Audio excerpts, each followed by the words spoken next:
Hello guys, welcome back to my channel Knowledge Shoko.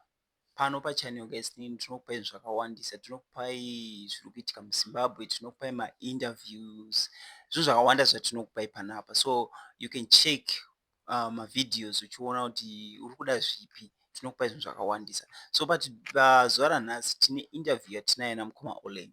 Vachange vachitiudza jeni yavakafamba nayo mumusic industry uyezve kuti vava papi, zvii zvavakasangana nazvo mumusic industry. So kune vasingazivi Mukoma Olen vachange vachitipa background yavo kuti ndiani anonzi Mukoma Olen.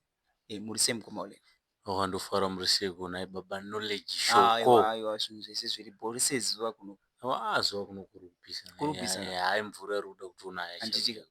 aiwa tinotenda Mwari, tinotenda Mwari. So anonzi Mukoma Olen ndiani? Alright. Anonzi iye Olen, zita rake rekuberekwa anonzi iye Olen Lance. Alright. Akazvarirwa munzvimbo yeMashava, akakurirawo munzvimbo yeMashava. Imba mavo vakaberekwa vari vashanu, 5. Iye ndiye anova Gotwe wokupedzisira, asi mai vake vakasheka in 2011. Anogara zvake nababa vake. Akadzidza primary level yake pachikoro charumbira primary, then secondary level yake akadzidza pachikoro chinonzi Temeraire High School kubva form 1 kusvika form 4. Ndingati ndo anonzi iye Olen iye. Alright. Tinotenda.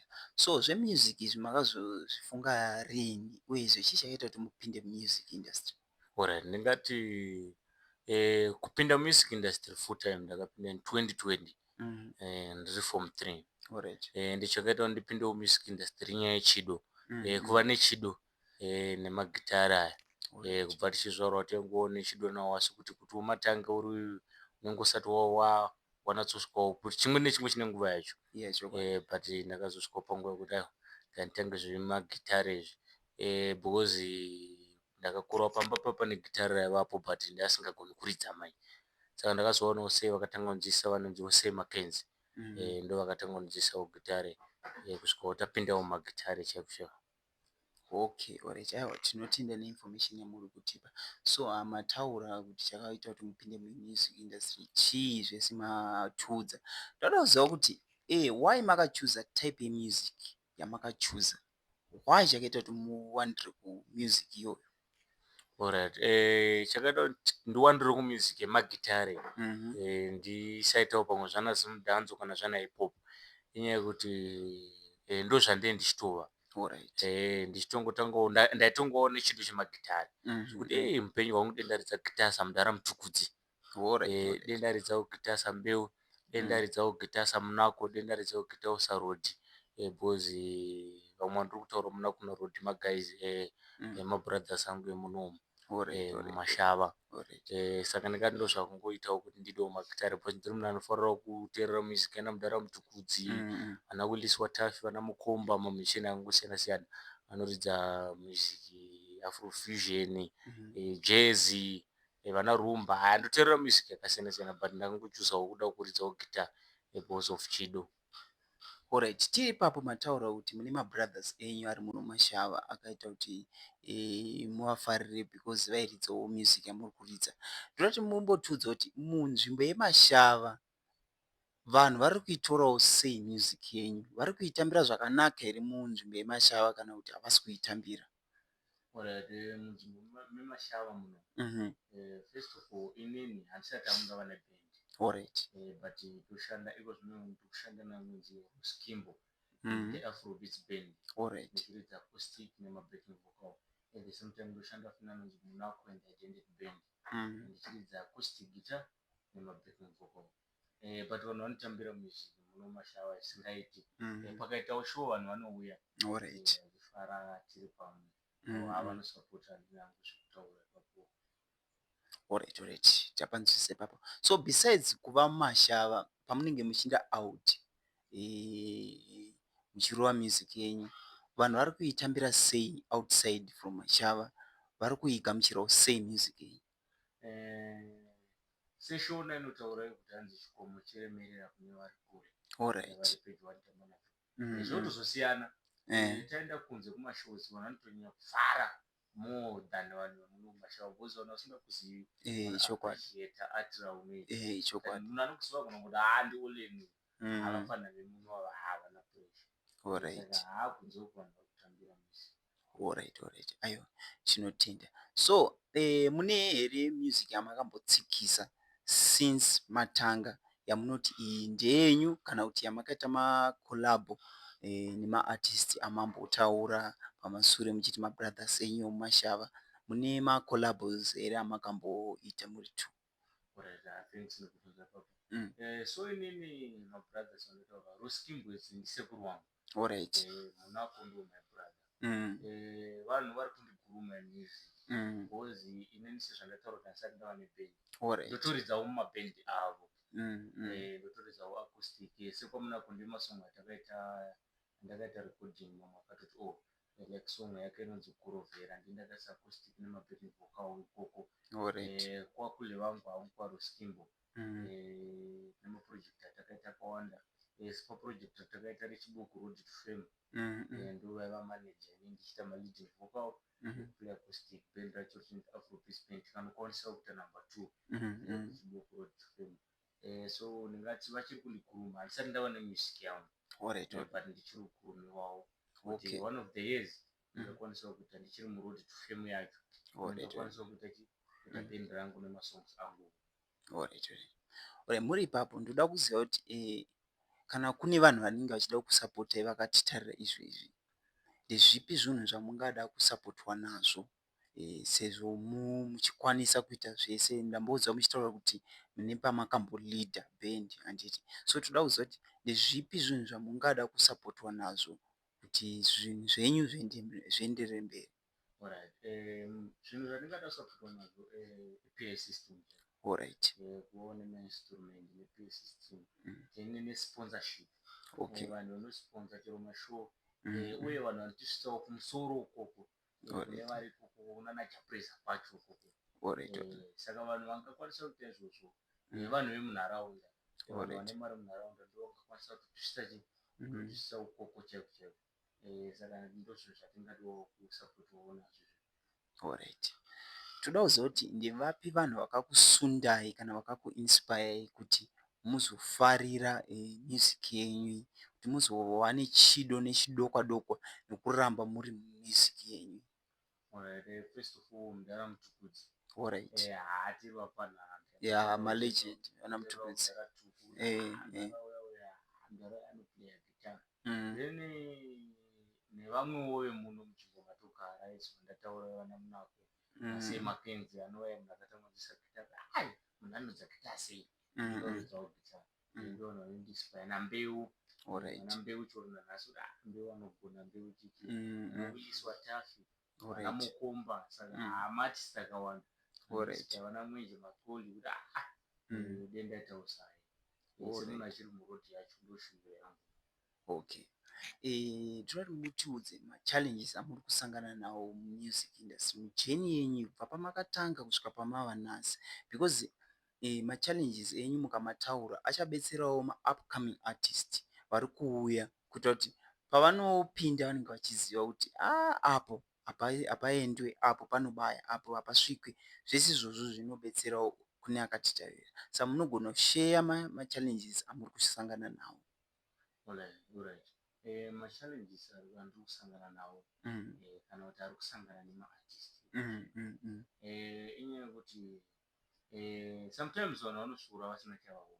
Ichokwadi. Ngokuti ukatosvikawo ukati vakomana indoedzawo guitar ndakamira ndakadai uchitoudzawo vane mari kuti pamwe musiponziwo eseband matanga kutosvuura kana ivo vacho vemavhenyu vangonatsotokupai mashows vachitodana pamwe mamusician ekunana Harare semumasvingo, but imimi mumasvingo murimo. Saka machallenges vari kusanganwa nawo kunyanya mumasvingo hamo nomusic industry. Masvingo haisi kunatsokusponza mamusician emasvingo zvakanatsonaka, because vanokwanisa kudana mamusician ekunana Harare kwoitwa pamwe festival mumasvingo orega kudana pamwe musician wemasvingo kana 1.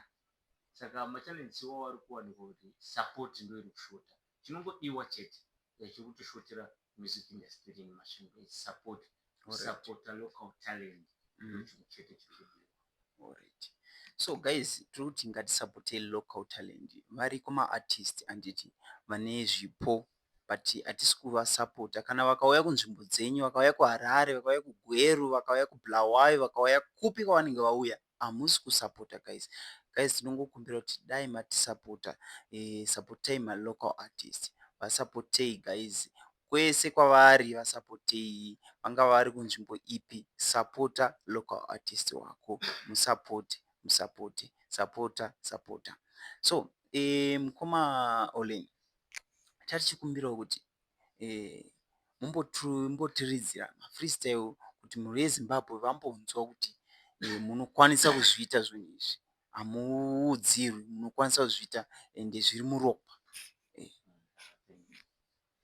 So this song yandichaplaya is my own composition, inonzi Sandi Kungwara Kwako. Alright. Kurarama kwatiri kuita kuchenjera kwedu, asi musiki anochengeta kuti zvisvike patiri panapa. Alright.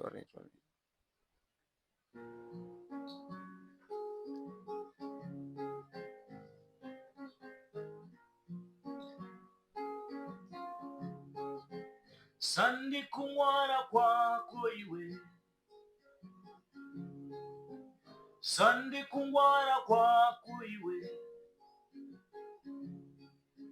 Sandi Kungwara kwedu isu, Sandi Kungwara kwedu isu, Sandi Kungwara Kwako iwe, Sandi Kungwara Kwako iwe, kuti warara wakakuta uri mutano iwewe wajaka, kuti warara wakakuta uri mutano iwewe wajaka, Sandi Kungwara Kwako iwe, anochengeta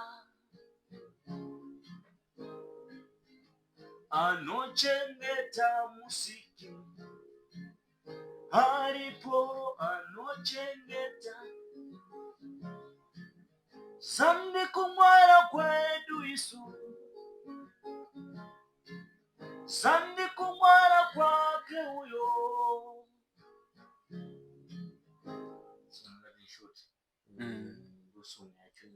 Alright. Munogona kutoera 1K kupedzisira. 1K kupedzisira. Alright.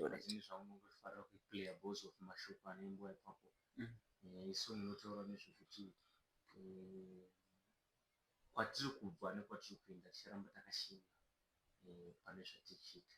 Alright.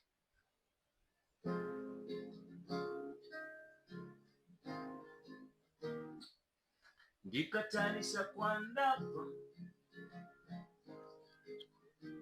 nekwandinoenda, musiyano uona zvinhu zvoendeka, kuzvikudza ndakati ndakambomira kuzvivhonera, pauso ndasakerera, nechemumwoyo ndichigomera,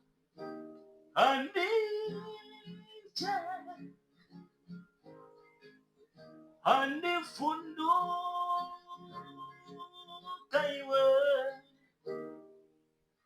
ndikatarisa kwandabva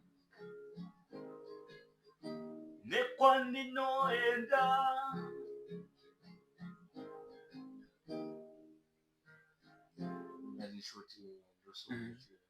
Alright. Aiwa, time tinayo. Mukoma Olen makapenga guys. Mazvinzira mega. Makapenga mukoma Olen. Makapenga. Torai sando dzenyu makapenga. Vanorova. Mazvinzira mega. So guys, kune vanenge vachida kusapota mukoma Olen, vachasiya namba dzavo, vachataura namba dzavo, then movabata.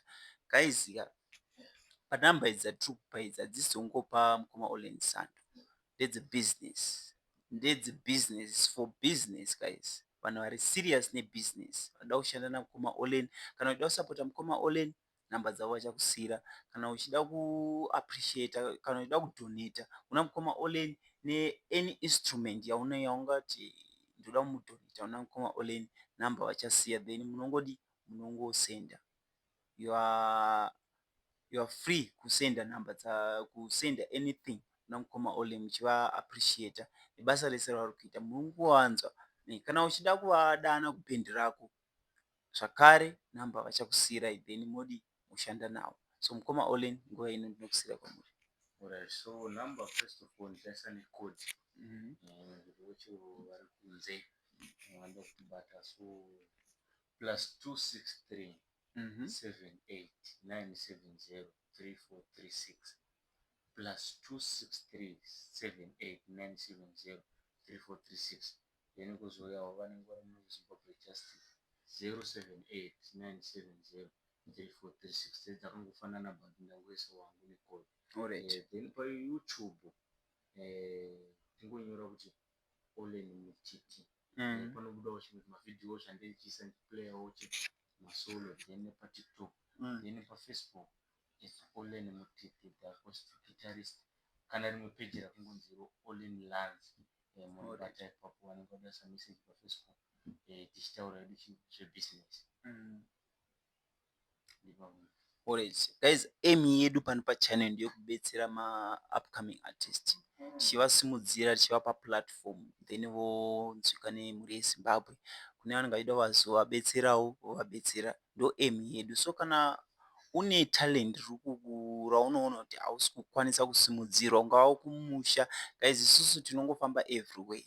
Kana uri kumusha kupi kwauri tinouya tichikusapota, tinouya tichikupa interview. Takupa interview then mhuri yeZimbabwe yokusimudzira. So guys, ndo aim yedu panapa.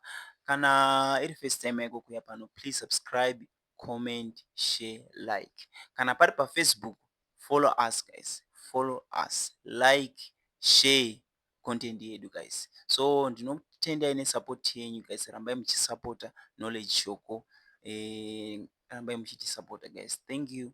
Without, we are out. Thank you so much.